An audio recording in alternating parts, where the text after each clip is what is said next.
यदि आप इस चैनल पहली बार आए हैं तो चैनल को सब्सक्राइब करें और बेल आइकन को दबाना बिल्कुल ना भूलें। सभी फौजी भाइयों को मेरा जय हिंद है। सभी विद्वानों को हम नमन करते हैं। सभी मित्रों को मेरी राधे राधे, जय श्री कृष्ण। आज अपने दर्शकों के लिए मैं बहुत ही मुख्य विषय लेकर के आया हूँ। इस विषय पर समाज में तरह तरह की बातें की जाती हैं और कुछ अधर्मी लोग भगवान श्री कृष्ण के आचरण और चरित्र पर लांछन लगाते हैं कि भगवान श्री कृष्ण नहाती हुई गोपिकाओं के चीर चुराया करते थे, उन्हें नग्न अवस्था में देखने के शौकीन थे या उनको देखा करते थे। इस तरह के आरोप लोग लगाते हैं या बातें करते हैं समाज में। सबसे पहले मैं आग्रह करना चाहता हूं कि आप लोग इस वीडियो को बीच में छोड़ करके ना जाएं, क्योंकि आधी अधूरी जानकारी से गलतफहमियां फैलती हैं और जो घातक सिद्ध होती हैं। दूसरी बात, हम जो भी विचार आपके साथ शेयर कर रहे हैं, इन पर आप अपना मत रखना, आप अपने बुद्धि से सोचना और उसके बाद निर्णय आप खुद करना। क्या भगवान पर आरोप जो लगा रहे हैं क्या ये सही है? जिन लोगों ने भगवान श्री कृष्ण के चरित्र पर, आचरण पर लांछन लगाया है, सवाल खड़े किए, और ये आज नहीं हो रहा है, ये भगवान श्री कृष्ण के समय में भी हुआ था, पहले भी होता आया और आज भी हो रहा है।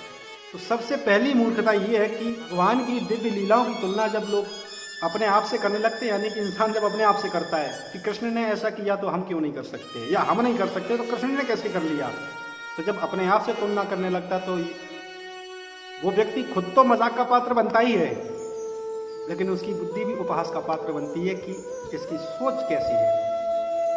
अब इनकी बुद्धि का स्तर देखिए आप, इनके विचार कैसे हैं, और इस बात का निर्णय आप लोग करें कि इनके विचार कैसे हैं। हम एक पल के लिए मान भी लेते हैं कि भगवान श्री कृष्ण भगवान नहीं थे, एक आम इंसान थे, हम उनको एक लड़का मान लेते हैं, गोपियों को लड़कियां। फिर भी अगर देखा जाए तो हमारी श्रीमद् भागवत के 10वें स्कंद में जो ये कथा है चीरहरण की, उसमें साफ तौर पर लिखा है कि ब्रजभूमि में भगवान कन्हैया सिर्फ 11 वर्ष की अवस्था तक ही रहे। 11 वर्ष में उन्होंने ब्रजभूमि को छोड़ के मथुरा गए, कंस का वध किया। तो इस अनुसार यदि देखा जाए तो जब महाराज किया कोई 11 वर्ष के रहे होंगे। ये प्रमाण मिलता है कि जिस समय गोवर्धन पर्वत को अपनी उंगली पर धारण किया था, उस समय उनकी अवस्था लगभग 7.5 वर्ष की थी। तो जब गोपियों के चीर चुराए तो अनुमान है 5-6 साल की रही होगी। अब आप लोग खुद सोचें कि 5-6 साल का बालक, क्या उसके मन में ऐसे विचार आ सकते हैं? क्या उसके अंदर कामोत्तेजना जागृत हो सकती है?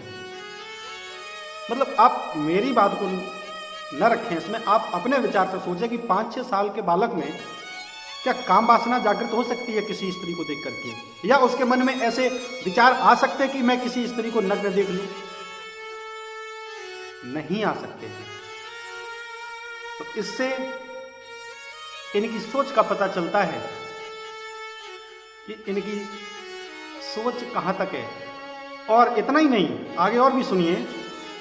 अब मैं अपने सभी दर्शकों को, जिन लोगों को नहीं पता है उन लोगों को मैं बता दूं कि भगवान श्री कृष्ण ने चीर क्यों चुराए थे गोपियों की।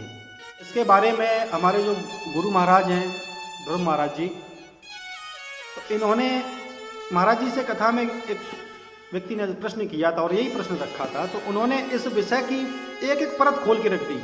आध्यात्मिक दृष्टिकोण से, भौतिक दृष्टिकोण से, है ना, व्यवहारिक जगत है जो इस दृष्टिकोण से, और आज के दृष्टिकोण से भी हर तरीके से उन्होंने जवाब दिया था, क्योंकि उनके अंदर तो ज्ञान की खान है।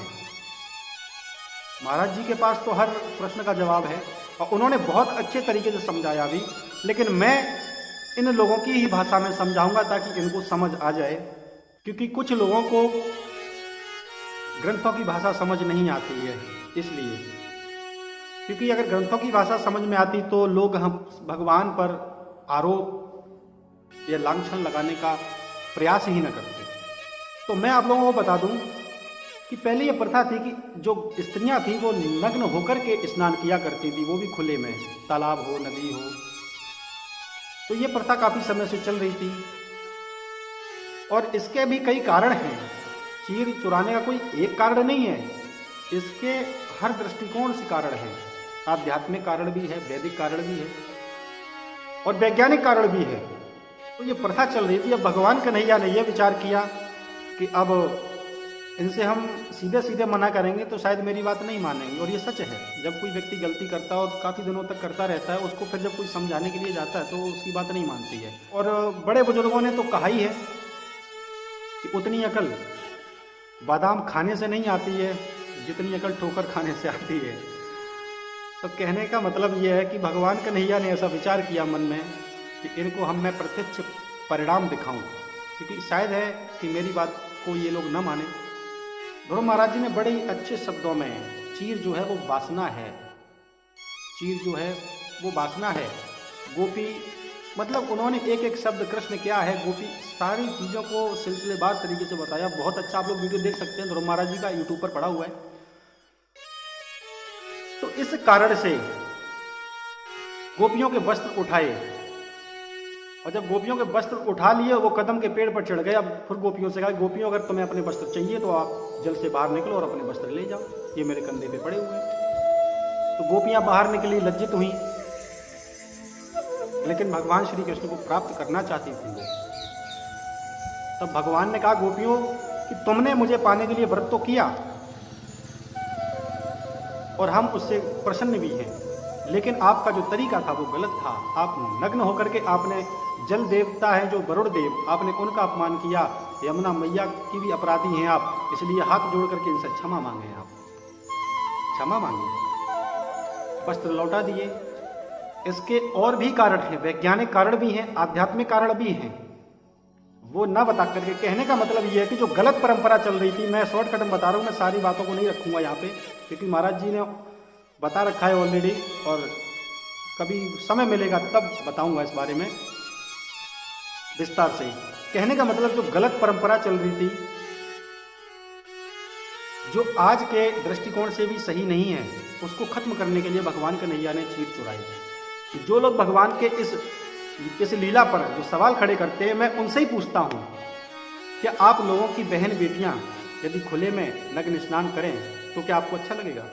और आज के समय में आप लोग देख ही रहे हैं, जो भोग प्रधान देश है उनमें तो नग्न संप्रदाय तक हैं, लोग नग्न स्नान के क्लब बनाए हुए हैं और क्या क्या। अब यहाँ पर इनकी बुद्धि देखिए कि भगवान ने उनके चीर क्यों चुराए, वो कारण इनको दिखाई नहीं दिया।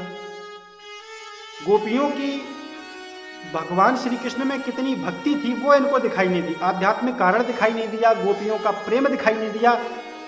इनकी बुद्धि देखिए कि इनको वो अश्लीलता नजर आ गई। जो भी भागवत को दशम स्कंद में कथा है पढ़ सकता है कोई भी उसे।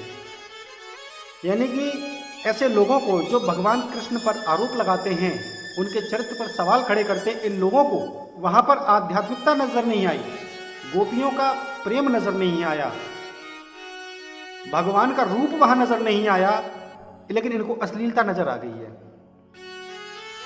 अब आप सोच सकते हो कि ये इनकी कितनी घटिया सोच है। ये गंदा ही सोचेंगे, अच्छा नहीं सोच सकते, जबकि किताब में स्पष्ट तौर पे लिखा है क्या क्या कारण थे। कारण मैंने आपको बताया ना, कारण एक नहीं है, कई सारे कारण थे। लेकिन जो निकृष्ट व्यक्ति होता है, घटिया सोच का व्यक्ति होता है, तो घटिया ही सोचता है, ये स्पष्ट होता है इस बात से। एक दोहा आप लोगों ने सुना होगा कि साधु वैसा चाहिए जैसा सूप सुभाए, सारे सार वगैरह धोता दे उड़ाए। यानी कि जो अच्छा वक्ता होता है, अच्छा धर्म प्रचारक होता है, शास्त्रीय कथावाचक या अच्छा इंसान होता है, जो वो सदैव अच्छी चीजें उठाता है, वही समाज में रखता है। उदाहरण के लिए कि हमारे अंदर जरूरी तो नहीं कि सब गुण ही हों, अब गुण भी हैं, हो सकते हैं, तो सामने वाला जो अच्छा व्यक्ति होगा वो हमारे गुणों को देखेगा और हमारे गुणों को अपने जीवन में धारण करेगा और उसको आगे बढ़ाएगा। तो ऐसे लोग अच्छी बातों को, जो किताबों में अच्छी बातें लिखी हैं, उन अच्छी बातों को प्रदर्शित नहीं करते हैं। जो गलत चीज़ कहीं उन्हें लिखी मिल जाती, उसको भी तोड़ मरोड़ के गलत तरीके से पेश करते हैं समाज में। तो समाज में जो नफरत फैलाते हों, समाज में जो अराजकता फैलाते हों, समाज को तोड़ने का प्रयास करते हों और लोगों की आस्थाओं पर ठेस पहुँचाते हैं, ऐसे इंसान यदि आपको मिलते हैं तो उनको अपने जीवन में बिल्कुल भी जगह मत देना, बिल्कुल स्थान मत देना। क्योंकि ये लोग खुद भोगी होते हैं और भगवान कन्हैया, जिन्हें योगी राज कहा जाता है, योगेश्वर भगवान कहते हैं, पूरी भागवत में कहीं नहीं लिखा कि भगवान श्री कृष्ण ने भोग किया, कहीं नहीं लिखा है। अगर भोग किया होता तो उन्हें लोग भोगी कहते, योगी नहीं कहते।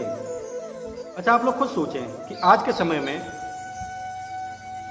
यदि कोई स्त्री या लड़की खुले में नग्न स्नान करे, तालाब में, नहर में, नदी में, कहीं पर भी, और कोई दुष्ट व्यक्ति आए, उसके कपड़े लेके भाग जाए, या आंधी आ जाए मान लीजिए और वो वस्त्र उड़ जाए, तो फिर वो नग्न अवस्था में क्या अपने घर तक जा सकती हैं? या जाएंगी तो या क्या ये सही रहेगा? तो भगवान कृष्ण ने जो किया था सही किया था, गलत नहीं किया। वो गलत परंपरा थी, क्योंकि जल से वरुण देव भी देखते थे उनको, यमुना मैया भी देखती थी, जो जल के अंदर जीव जंतु रहते होंगे वो भी उन्हें नग्न अवस्था में देखते होंगे। तो वो उचित नहीं था किसी भी दृष्टिकोण से। तो भगवान कन्हैया ने उस प्रथा को बंद करा दिया, तो कुछ गलत नहीं किया। भगवान का काम ही है हमें सत्य मार्ग पर ले जाना, सही मार्ग पर ले जाना। लेकिन कुछ लोगों का काम ही यही है कि सही मार्ग पर जो व्यक्ति चल रहे हैं उनको भटका करके गलत रास्ते पर मोड़ लेना। विनाश काले विपरीत बुद्धि। भगवान के समय में भी ऐसा हुआ कि जिन लोगों ने भगवान से बैर लिया उनका पतन ही हुआ। ऐसी ही एक कथा हम आप लोगों को सुनाएंगे अगले वीडियो में। तो इसी के साथ साथ अब मैं आप सभी लोगों से विदा लेना चाहूँगा, और मुझे उम्मीद है कि मैंने जो आप लोगों को जानकारी दी है ये आपको अच्छी लगी होगी, और मैं आगे भी आता रहूँगा इसी तरह की रोचक कथाएं और जानकारियां लेकर के। तब तक के लिए सभी फौजी भाइयों को मेरा जय हिंद है और सभी लोगों को मेरी प्यार भरी राधे राधे।